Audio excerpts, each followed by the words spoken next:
Hey cruisers, if you love cruising but hate wasting money, well then this is the video for you because a lot of people want to know where can they cut out things that help them save money on their vacation. Today, I've got a list of things that I, as a cruise expert, quote unquote, would never buy on my next sailing. Yep, even seasoned cruisers and travel pros know there are some add-ons that just aren't worth it, and I'm going to walk you through them with some tips and real world wisdom that hopefully will help save you some money for the important things like, an extra campfire cookie. Man, those things are so good at Playmakers. Number one is arcade credits. Pre-purchased arcade credits are available to purchase before the cruise. Now, the arcade games sound fun until you discover about half of them are probably broken on your ship. So imagine buying all those credits only realize your kids can't even play Space Invader type game 2945. Suddenly, you have a lot of leftover credits for Bubble Pop, and which is basically digital wallpaper. And the other issue is that the credits never seem to exactly run out. What I mean by this is that you use them, but every game has a different amount of credits it requires, and inevitably there's a remainder credit. And if you're like me, you have your dad's voice in your head saying, "Don't waste money, son."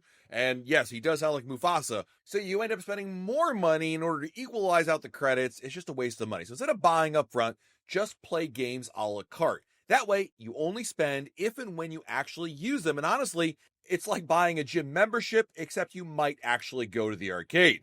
Number two on my list are photo packages. All right, cruise lines offer these like they're capturing the holy grail of Instagram shots, but here's the problem. There's usually long lines at dinner, limited photo opportunities, and restrictions on who counts as family in the package. It's all based on the cabin. Basically, what that means is if you buy the photo package for you in your cabin, only somebody in your cabin counts as an applicable photo. So the photos of your parents, your friends, kids that are staying in a different cabin don't count unless someone in your cabin happens to be in that photo. The other problem is they're very expensive. I mean, a single photo is going to cost you $20 a pop, and the photo packages aren't cheap either. I really believe that in this day and age of mega phones and super cameras, you can probably get really good photos on your own with a little more effort. But if you are going to get photos on board the ship with the photographers, I'd hold off on the package and then only look at what photos you get on board the ship and maybe purchase something while on board. Now, granted, if you buy the photo package in advance and you know you need to take a lot of photos, but I feel like a lot of them don't end up being that great. And there's only like a couple, maybe a handful that truly you'd want to get, and even fewer that are truly like, wow, that's an amazing photo. Anyway, I generally avoid the photo packages because they just seem to be a lot more than I actually need. Next on my list is any piece of art. Now listen, I have certainly wasted money on cruises in the past. I have bought things, souvenirs, experiences, cabanas, things that cost way more money than I probably should have spent on it. But you know what? At least I got value out of that. When it comes to the art auctions, I just simply cannot recommend in any forum that these are really good use of your time or money in order to buy them. There are art auctions on board, and there's a lot of history behind them, a lot of negative history related to some really poor reviews on when you actually get the art, because you don't actually take the art home that you see in the auction. They're mailed to you eventually, maybe. Anyway, the bottom line is, I just think your money is spent in many other ways better than the art auction. Like many of you, I certainly enjoy walking past the pieces of art that they put on display in order to lure you into the auction, and I might take a look at it and say, well, that one's a nice one, but you know what? I really wouldn't waste my time. If you're going to spend your money on a cruise vacation, you're on a budget, the art auction, definitely not worth it. Next up are bus tours. They sound convenient, right? But honestly, you're stuck in a huge group on someone else's schedule, hopping off for 10 minutes at spots you may want to see or may not. It's like being on a school field trip, except there's no cafeteria lunch. I did not go as far as to put every single Royal Caribbean shore excursion on this list because I do hate the nature of group excursions with a lot of hurry up and wait, being forced to arrive at the meeting time point, but then sitting around for the next half an hour until your tour actually is ready to go. And then, of course, what I just mentioned earlier, the cadence of the tour itself in terms of stopping at places you don't care about and not spending enough time at places you do care about. And then there's just the general X factor of who actually is on your tour. Some people are lovely and pleasant, others, not so much. Now, sometimes Royal Caribbean shore excursions and bus tours are a necessary evil, but if at all possible, consider doing other options like walking, taking taxis, or even small group excursions. These offer more freedom, more sights, and way more wow moments, and you get to move at your schedule, and there is far less wasted time. I also have on my list of things not to waste your money on animal encounters, and this might upset some fans out there, but captive animal encounters are just something I won't buy. I mean, the ethics, the cost, and the actual experience just simply don't match up. And I hate to say it, but I'm just really talking about things like dolphins and other marine wildlife that you can meet in an enclosure. I have no problem with, by the way, with whale, bear, or other animal watching tours that are out in the wild. Besides the crazy high prices charged for these excursions, I find issue with them and personally won't book any. I'm far from a member of PETA or anything like that. I just think it's a bad look and personally not going to go for it.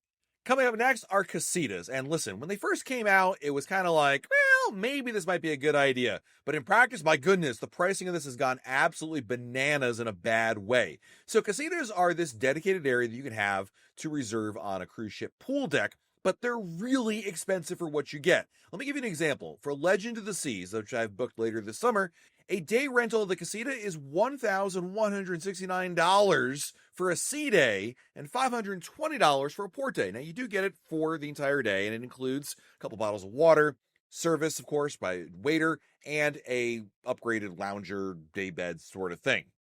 For that price, I think it's absolutely insane, considering the casitas are usually very far away from the actual pool. They're almost always located on the upper pool deck, and they have no walls, which means there isn't shade provided and zero privacy. Not to mention the fact that if you did buy it on a port day, why? Everyone else is off the ship already. There's no competition for seats. I don't understand that at all, hence why the price is less, but still, at $500, my goodness, I just can't even imagine why you'd want to pay for that, other than just simply to have a spot to roll into at 11:30 a.m., but then you wasted the entire morning. I'm frustrated. Don't buy it. Now, here's one that sounds amazing. Up, and Away Helium Balloon Ride at Perfect Day Coco Key. And no, I don't have any problem with this actual attraction when it works. 450 feet up in the air. I've been there at least 2 or 3 times now. Absolutely amazing views. But there's a huge catch to it, which is why I don't recommend booking the Up, and Away Helium Balloon Ride. The balloon rarely operates because of weather. It requires basically perfect weather conditions with no wind at all. So you might buy in advance and then get grounded. So instead, you should really only buy tickets if you actually see it flying that day, and then bam, head straight to it on the island and ask to make a reservation. Like airlines with weird pricing, buy it when you see demand.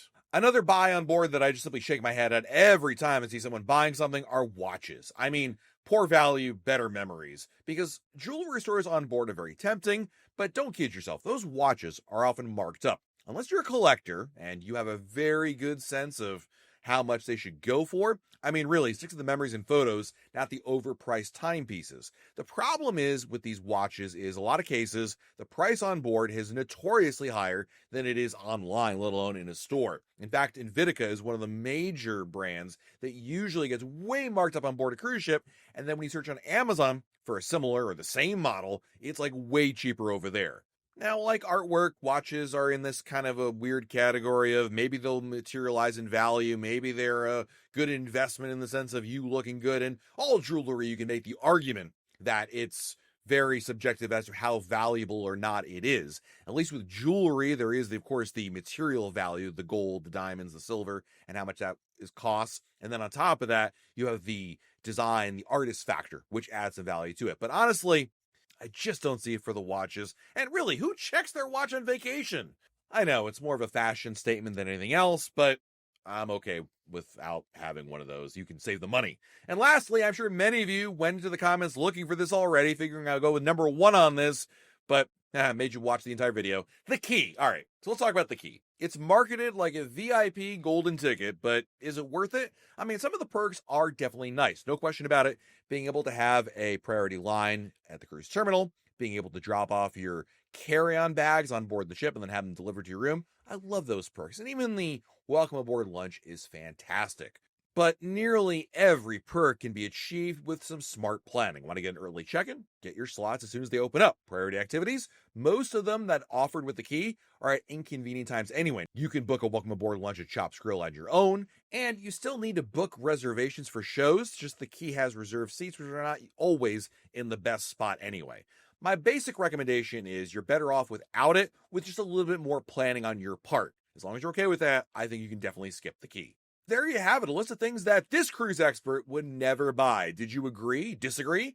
Is there something you would never buy on your cruise? Drop a comment below, hit that like button if you learn something new, and don't forget to subscribe for more cruise tips, reviews, and fun travel content. This has been Matt from RoyalCaribbeanBlog.com, and we'll talk again real soon.